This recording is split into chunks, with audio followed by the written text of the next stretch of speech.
Hi, ഞാൻ Zayed Payyanur, സൈക്കോളജിസ്റ്റാണ്.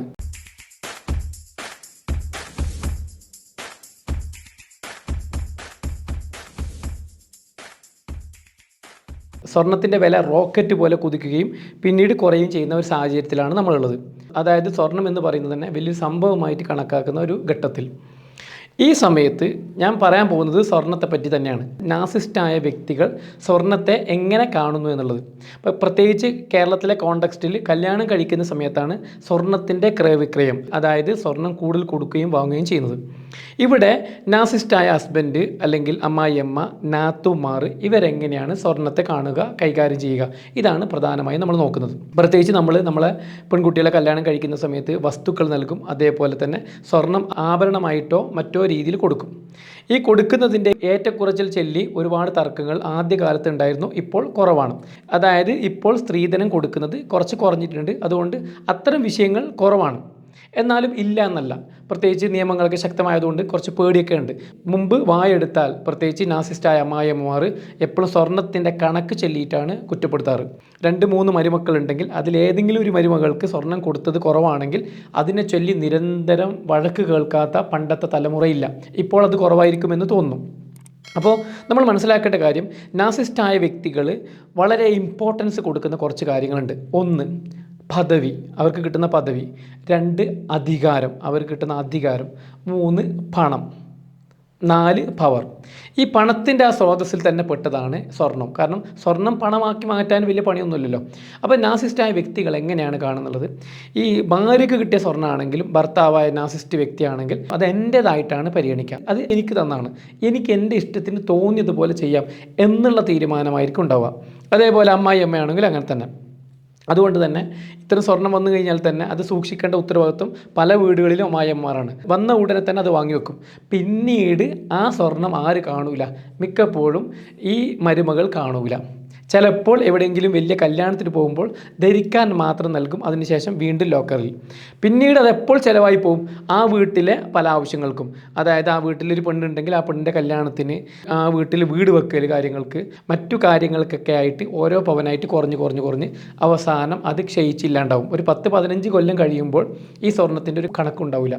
എന്നാൽ ഭർത്താവ് തന്നെ ഇച്ചിരി സ്ട്രോങ് ആണെങ്കിലോ, വന്ന ദിവസം മുതൽ, അതായത് വന്നിട്ട് 1-2 ദിവസം, ഏറിയാൽ ഒരു മാസം ആകുമ്പോൾ തന്നെ എന്തെങ്കിലും പറഞ്ഞ് ഒരു ലൊട്ടിലൊടുക്ക് കാരണങ്ങളൊക്കെ പറഞ്ഞ് ഓരോന്ന് കൊണ്ടുപോയി തീർക്കും. വളരെ പെട്ടെന്ന് തന്നെ തീർക്കുന്ന ഒരു സംവിധാനം കാണുന്നുണ്ട്. അതിനർത്ഥം എല്ലാ നാസിസ്റ്റും ഈ സ്വഭാവക്കാരെന്നല്ല. 80% കണക്കാണ് പറയുന്നത്. 20% ഇത് തൊടാത്ത ആൾക്കാരുണ്ട്. അതിന് കാരണം വേണമെങ്കിൽ പിന്നീട് പറയാം. അപ്പോൾ ഇവരെന്ത് ചെയ്യും? പ്രത്യേകിച്ച് റെസ്പോൺസിബിലിറ്റി ഒന്നും ചെയ്യാത്ത ഹസ്ബൻഡുമാർ എന്ത് ചെയ്യും? ഈ സ്വർണം കൊണ്ടായിരിക്കും അവരുടെ എല്ലാ ക്രയവിക്രയങ്ങളും ചെയ്യുക. അവരെ വീട്ടിലെ ചെലവുകൾ, മറ്റു കാര്യങ്ങളെല്ലാം ചെയ്യുക. വളരെ ചുരുങ്ങിയ സമയം കൊണ്ട് തന്നെ ഈ സ്വർണം തീർക്കുന്ന അവസ്ഥ ഉണ്ടാവും. നിങ്ങൾ ശ്രദ്ധിച്ച് നോക്കിയാൽ മതി. നാസിസ്റ്റിനെ കല്യാണം കഴിച്ച അല്ലെങ്കിൽ നാസിസ്റ്റ് അമ്മായിയമ്മമാരുള്ള വീട്ടിലേക്ക് പോയൊരു പെണ്ണിൻ്റെ സ്വർണത്തിൻ്റെ ഗതി ഒരു സ്വർണ്ണം ഉണ്ടാവാറില്ല. ഞാൻ പലപ്പോഴും വിക്റ്റിമായ ഒരാൾ വന്നു കഴിഞ്ഞാൽ ചോദിക്കുന്നത് സ്വർണ്ണം എന്താണ്, വല്ലതും ഉണ്ടോ എന്ന്. അപ്പോൾ സ്വർണ്ണം ഉണ്ടാവില്ല. ഇനി ഏറ്റവും രസമെന്ന് പറയുന്നത് കൊടുത്തതിന് തെളിവുണ്ടാവില്ല. കൊടുക്കുന്നത് സത്യം പറഞ്ഞാൽ ഇഷ്ടത്തിന് കൊടുക്കുന്നതല്ലേ. അതിൽ ഇവരൊരു ലോക്കും ചെയ്യും. അതായത് ആദ്യഘട്ടത്തിൽ സ്വന്തം വീട്ടുകാരെ അറിയിക്കാണ്ടാണ് ഈ സ്വർണ്ണം എടുക്കുക. അപ്പോൾ ഇങ്ങനെ വീട്ടുകാരെ അറിയാണ്ട് ചിലവായി കഴിഞ്ഞാൽ ഈ പെണ്ണിന് പിന്നീട് വീട്ടുകാരോട് പറയാനും പറ്റില്ല.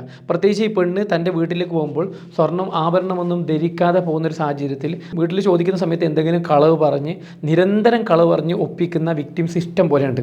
അപ്പോൾ ചുരുക്കി പറഞ്ഞു കഴിഞ്ഞാൽ ഇവിടെ ഒന്നാമത്തെ കാര്യം എന്ന് പറഞ്ഞാൽ എക്സ്പ്ലോയിറ്റേഷനാണ് ഇവർ നടത്തുന്നത്. അതായത് ഭാര്യയുടെ സ്വർണം എൻ്റേതാണ്, എനിക്കെന്തും ഇഷ്ടത്തിന് ചെയ്യാമെന്നുള്ള രീതിയിൽ വളരെ എളുപ്പത്തിൽ അതിനെ ഇല്ലാണ്ടാക്കുന്നു. ഇവന് കടമോ മറ്റുണ്ടെങ്കിൽ പിന്നെ പറയണ്ട, വളരെ ചുരുങ്ങിയ സമയം കൊണ്ട് തന്നെ അതെന്ത് ചെയ്യും? പണയം വെക്കുകയോ ചെയ്യും. ഇനി പണയം വെച്ച് കഴിഞ്ഞാൽ പിന്നൊരു അവസരമുണ്ട് പിന്നീട് എടുക്കുക എന്നുള്ളത്. പക്ഷേ പിന്നീട് എടുക്കാൻ പറ്റാത്ത കോലത്തിലേക്ക് മാറ്റിക്കളയും. ഇതാണ് ഇവർ ചെയ്യുന്നത്. ഒരു പ്രധാനപ്പെട്ട കാര്യം ഇതിൻ്റെ ഇടയ്ക്ക് സൂചിപ്പിക്കാനുണ്ട്. ഞാനൊരു പുസ്തകം എഴുതിയിട്ടുണ്ട്. ഒരു മനഃശാസ്ത്രജ്ഞൻ്റെ കേസ് ഡയറി എന്നാണ് പുസ്തകത്തിൻ്റെ പേര്. എൻ്റെ ജീവിതത്തിലെ പ്രധാനപ്പെട്ട രസകരവും തീവ്രവുമായ ചില അനുഭവങ്ങളാണ് എഴുതിയിട്ടുള്ളത്. പൊതുവെ സൈക്കോളജിസ്റ്റുകൾ അങ്ങനെ എഴുതുന്നത് കുറവാണ്. അത് വളരെയധികം നല്ല രീതിയിൽ തന്നെ ജനങ്ങൾ സ്വീകരിച്ചു. അതുകൊണ്ട് തന്നെ 1-ാം പതിപ്പ് തീർന്നു. 2-ാം പതിപ്പ് ഇറക്കിയിട്ടുണ്ട്. താല്പര്യമുള്ളവർ ഈ നമ്പറിൽ ബന്ധപ്പെട്ട് കഴിഞ്ഞാൽ നിങ്ങൾക്കത് വാങ്ങാവുന്നതാണ്. ഇന്ന് പല വിക്ടിംസും വളരെയധികം കുറ്റബോധത്തോടെ ആയിരിക്കും ഇരിക്കുക. സ്വർണ്ണം ഉണ്ടായിരുന്നെങ്കിൽ വീട് കെട്ടാമായിരുന്നു, കുട്ടികളെ പഠനം നല്ല രീതിയിൽ നോക്കാമായിരുന്നു എന്നൊക്കെ പറഞ്ഞിട്ട്. കാരണം ഇവരെ സ്വർണം തീർന്നത് ആവശ്യത്തിനുള്ള കാര്യത്തിനായിരിക്കില്ല, ഒരാവശ്യത്തിനുള്ള കാര്യത്തിന് തീർന്നാൽ പോലും നമുക്ക് സമാധാനം ഉണ്ടാവും. ഇന്ന കാര്യം നേടിയല്ലോ, ഒന്നും നേടിയിട്ടുണ്ടാവില്ല, അതൊക്കെ എളുപ്പത്തിൽ തീർന്നിട്ടുണ്ടാവും. അതെങ്ങനെ തീർന്നു എന്നുള്ളതോ അതിൻ്റെ കാരണമോ കാര്യമോ ഒന്നും അറിയില്ല. പലപ്പോഴും നാർസിസ്റ്റ് എന്തിന് ചെലവഴിച്ചു എന്ന് പോലും പറയൂല, കൊണ്ടുപോകും, തീർക്കും, അത്ര തന്നെ. ചോദിച്ചാൽ പിന്നെ അതിൻ്റെ പേരിൽ തർക്കമായി, അടിയായി, പിന്നെ മിണ്ടാതിരിക്കലായി, സൈലൻറ്റ് ട്രീറ്റ്മെൻറ്റായി, അങ്ങനെ വലിയ പ്രശ്നമായി. അതുകൊണ്ട് തന്നെ മിക്ക വിക്ടിംസ് എന്ത് ചെയ്യും, ചോദിക്കുകയേ ചെയ്യില്ല. ഇടയ്ക്ക് ഗതികേട് കൊണ്ട് വീട്ടുകാരെ അറിയിക്കാൻ വേണ്ടിയിട്ട്, ബോധ്യപ്പെടുത്താൻ വേണ്ടിയിട്ടൊക്കെ ചോദിക്കും. ചോദിച്ചു കഴിഞ്ഞാൽ പിന്നെ മിണ്ടാട്ടമില്ലാത്ത അവസ്ഥയാവും. മിക്ക വിക്ടിംസ് എന്ത് ചെയ്യും, ഇത് സംസാരിച്ച് വെറുതെ പ്രശ്നം ഉണ്ടാക്കണ്ട, ചോദിക്കണ്ട, പോട്ടെ എന്ന് വിചാരിച്ച് അത് വിട്ട് കൊടുക്കുകയും അതവർ വളമാക്കി ഉപയോഗിക്കുകയും ചെയ്യും. പിന്നെ നിങ്ങൾക്കറിയാമല്ലോ, നാർസിസ്റ്റായ വ്യക്തിക്ക് ഒരു കാര്യം തന്ത്രപരമായിട്ട് വാങ്ങാനുള്ള അതിവിദഗ്ധമായ കഴിവുണ്ട്. അപ്പോൾ ചുരുക്കി പറഞ്ഞു കഴിഞ്ഞാൽ നാർസിസ്റ്റായ വ്യക്തിക്ക് സ്വർണം എന്ന് പറയുന്നത് അവർ എക്സ്പ്ലോയിറ്റ് ചെയ്യാനുള്ള കാര്യം കൂടിയാണ്. മറ്റൊരു കാര്യം എന്ന് പറയുന്നത്, സ്വർണം എന്ന കാര്യം വിക്ടിമിന് ഉണ്ടായിക്കഴിഞ്ഞാൽ, വിക്ടിമിൻ്റെ അടുത്ത് ഉണ്ടായിക്കഴിഞ്ഞാൽ വിക്ടിമിന് പവർ ഉണ്ടാവും അല്ലേ. അതായത് വിക്ടിമിന് ഈ സ്വർണം കൊണ്ട് പിന്നീട് വീട് വെക്കാം, മാറി താമസിക്കാം, പലതും ചെയ്യാം, ബിസിനസ് തുടങ്ങാം, അങ്ങനെയൊക്കെ ചെയ്യാം. അപ്പോൾ അതുകൊണ്ട് വിക്ടിമിന് പവർ കിട്ടുന്ന കാര്യം നാർസിസ്റ്റ് സപ്പോർട്ട് ചെയ്യുമോ? ഇല്ലല്ലോ. കാരണം എന്താ, നാർസിസ്റ്റിനൊരിക്കലും തന്നെക്കാളും മേലെ വിക്ടിം പോകുന്നത് സഹിക്കാൻ പറ്റൂല. അതെന്തുകൊണ്ട്? ഒന്ന്, ഇൻഫീരിയോറിറ്റി കോംപ്ലക്സ് കൊണ്ട്, രണ്ട്, പിന്നെ അവരെ അടിമയാക്കാൻ പറ്റൂല എന്ന തിരിച്ചറിവുകൊണ്ട്. അതുകൊണ്ട് തന്നെ നാർസിസ്റ്റായ വ്യക്തി എപ്പോഴും ഈ സ്വർണം കൈക്കലാക്കാനും സ്വർണം നശിപ്പിക്കാനും ഉന്നം വെക്കുന്നത് ഒന്ന് തൻ്റെ കൺട്രോളിൽ ആര് നിൽക്കാൻ വേണ്ടിയിട്ടും കൂടിയാണ്, വിക്ടിം നിൽക്കാൻ വേണ്ടിയിട്ടും കൂടിയാണ്. പ്രത്യേകിച്ച് വിക്ടിമിന് ഒരു സമ്പാദ്യം ഇല്ലാത്ത അവസ്ഥ വന്നു കഴിഞ്ഞാൽ, അങ്ങനെ വന്നു കഴിഞ്ഞാൽ പിന്നെ സ്വന്തം വീട്ടിലേക്കോ എവിടേക്കോ പോകാനും പറ്റൂല. പ്രത്യേകിച്ച് സ്വന്തം വീട്ടിലേക്ക് പോകുമ്പോൾ വിക്ടിം ചിന്തിക്കുന്നത് അവിടെ വേറെ സിസ്റ്റേഴ്സ് ഉണ്ട്, അവരെ കല്യാണമുണ്ട്, മറ്റു കാര്യങ്ങളൊക്കെ ഉണ്ട്, അപ്പോൾ ഞാൻ പോയി കഴിഞ്ഞാൽ അവർക്കൊക്കെ ബുദ്ധിമുട്ടാവും, അവർ അത്രയും കഷ്ടപ്പെട്ട് ഇത്രയും ചിലവഴിച്ചിട്ടാണ് കല്യാണം കഴിപ്പിച്ചത്, ഇനി വീണ്ടും അവരെ ബുദ്ധിമുട്ടിക്കുന്നത് ശരിയല്ലല്ലോ എന്നൊരു ചിന്ത ഓൾറെഡി ക്രിയേറ്റ് ചെയ്യും. അതോടെ ഇയാളെ കീഴിൽ ലോക്ക്ഡ് ആവുന്ന അവസ്ഥയുണ്ടാവും. ഇനി മറ്റൊരു രസകരമായ കാര്യം കൂടി പറയാം. അതായത് നാർസിസ്റ്റായ വ്യക്തി ഇവളുടെ സ്വർണ്ണങ്ങളൊക്കെ തീർത്തു എന്ന് വിചാരിച്ചോ, അപ്പോൾ സ്വാഭാവികമായിട്ട് ഇവൾക്ക് ഡിവോഴ്സ് ചെയ്യണമെന്നായി, ഇനി മുന്നോട്ട് പോകില്ല എന്നുള്ള തീരുമാനത്തിലായി. അങ്ങനെ ആകുമ്പോൾ ഇവൾ തീരുമാനിക്കുന്നത്, ഇവൾ കൊടുത്ത 100 പവനോ അല്ലെങ്കിൽ 50 പവനോ അതല്ല 20 പവനോ ആണെങ്കിൽ ഇവൾ ചിന്തിക്കുന്നത്, വെറുതെ അയാൾക്ക് ഞാൻ 20 പവൻ വിട്ടു പോകുന്നത് ശരിയല്ലല്ലോ, അത് തിരിച്ചു വാങ്ങണം, ആ തിരിച്ചു വാങ്ങുന്നവരെ നിൽക്കാമെന്ന് തീരുമാനിക്കും. അത് അവർ അവസരമായിട്ട് എടുക്കും. ഇവൾ എൻ്റെ അടുത്ത് നിന്ന് പോവില്ല, സ്വർണ്ണം എന്തായാലും ഞാൻ കൊടുക്കാനും പോകുന്നില്ല, സ്വർണ്ണം കിട്ടാണ്ട് ഇവൾ പോവില്ല, അപ്പോൾ ഇവിടെ അടിമയായിട്ട് നിന്നോട്ടെ.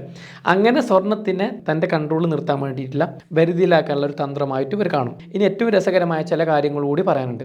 ഇവർ ഈ സ്വർണ്ണം വിറ്റിട്ട് ചിലപ്പോൾ വീട് കെട്ടും, പുതിയ വീട് കെട്ടും. ഈ വീട് കെട്ടുന്ന സമയത്ത് ആരെ സ്വർണ്ണമാണ്? ഈ വൈഫിൻ്റെ സ്വർണ്ണമാണ്. എന്നാൽ ഈ വീട് അവരെ പേരിലുണ്ടാവില്ല, ഒന്നോ സ്വന്തം പേരിലോ, ചിലപ്പോൾ മദറിൻ്റെ പേരിൽ, സ്വന്തം മദറിൻ്റെ ഉമ്മയുടെ പേരിലൊക്കെ, അമ്മയുടെ പേരിലൊക്കെ ഉണ്ടാവും. എന്നാലും ഇവളെ പേരിൽ എഴുതൂല. ഇവളെ സ്വർണ്ണമല്ലേ, അതൊന്നും പറഞ്ഞിട്ട് കാര്യമില്ല, അങ്ങനെ എഴുതൂല. അതായത് ഈ സ്വർണത്തിൻ്റെ ഉടമസ്ഥ ഇവളാണെങ്കിലും അതുകൊണ്ട് ഒരു പ്രയോജനവും അവൾക്ക് കിട്ടാൻ വേണ്ടിയിട്ട് സമ്മതിക്കൂല. എങ്ങനെയെങ്കിലും തന്ത്രപരമായിട്ട് തനിക്കോ തൻ്റെ വേണ്ടപ്പെട്ടവർക്കോ പ്രയോജനം കിട്ടുന്ന രീതിയിൽ മാത്രമേ ചെയ്യൂ.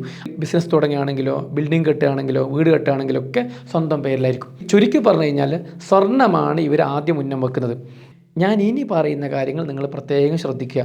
പ്രത്യേകിച്ച് കല്യാണം കഴിപ്പിക്കുന്ന പെൺമക്കളുടെ ഉപ്പ, ഉമ്മ, അച്ഛനമ്മമാരോടാണ് പറയുന്നത്. നിങ്ങൾ നിങ്ങളുടെ പെൺമക്കൾക്ക് സ്വർണം കൊടുക്കുന്ന സമയത്ത് കൃത്യമായ തെളിവുണ്ടാവണം. എത്ര സ്വർണം കൊടുത്തു എന്നുള്ളത്, എവിടുന്ന് വാങ്ങി, എല്ലാ തെളിവും കൃത്യമായിട്ട് ഉണ്ടാവണം. 1. 2, മക്കളോട് ആദ്യം തന്നെ പറയണം, സ്വർണം എന്തിനു ഉപയോഗിക്കുന്നുണ്ടെങ്കിലും ഞങ്ങളെ അറിയിക്കാതെ ചെയ്യരുത് എന്ന് കൃത്യമായിട്ട് പറയണം. 3, അവളോട് പറയണം, ഇത് നിനക്കാണ് തന്നിട്ടുള്ളത്, നിൻ്റെ ഹസ്ബൻഡിനല്ല. അപ്പോൾ ഹസ്ബൻഡിന് എന്തെങ്കിലും ബുദ്ധിമുട്ട് വന്ന സാഹചര്യത്തിൽ ഉപയോഗിക്കാം, പക്ഷേ ഞങ്ങളെ അറിയിക്കണം. കാരണം ഉടായ്പിലൂടെ സ്വന്തമാക്കി നശിപ്പിക്കുന്ന അവസ്ഥ ഇല്ലാതിരിക്കാൻ വേണ്ടിയിട്ടാണ്. പലപ്പോഴും ഈ സ്വർണം കൊണ്ട് പല ഉപകാരം ഉണ്ടാവും. പ്രത്യേകിച്ച് ഒരു വീട് മാറുമ്പോഴൊക്കെ ഹസ്ബൻഡ് കയ്യിൽ സമ്പാദ്യം ഉണ്ടാവില്ല, മറ്റൊന്നും ഉണ്ടാവില്ല. അപ്പോൾ അവരെന്ത് ചെയ്യും, ഹസ്ബൻഡിൻ്റെ സമ്പാദ്യവും ഇവരെ സ്വർണ്ണമൊക്കെ വിറ്റിട്ട് അങ്ങനെ ചെയ്യും. അതൊക്കെ സാധാരണ നടക്കുന്ന കാര്യമാണ്. പക്ഷേ നാർസിസ്റ്റ് അവിടെ എന്ത് ചെയ്യും, നാർസിസ്റ്റ് എന്ന് പറയുന്ന വ്യക്തി അവിടെ ഇവളെ പരിഗണിക്കുക പോലുമില്ല.